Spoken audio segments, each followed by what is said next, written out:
kita sia-siakan bulan Ramadan yang datang kepada kita, biar kita keluar daripada bulan Ramadan dalam keadaan kita telah diampunkan oleh Allah Subhanahu wa taala.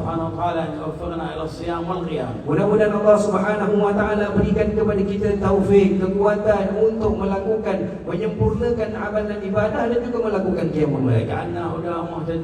Dan jadikan kita ini mendapat hidayah dan membawa hidayah. Dan jadikan kita ini mengajak kepada kebaikan dan bukan kepada kejahatan. Allahumma inna nas'aluka min khairi ma sa'alaka minhu 'abduka wa nabiyyuka Muhammad wa ibadaka salihun.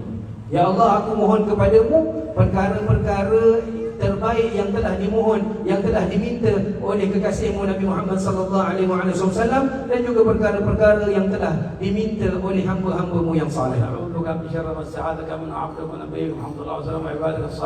Dan aku mohon perlindungan daripada perkara-perkara yang telah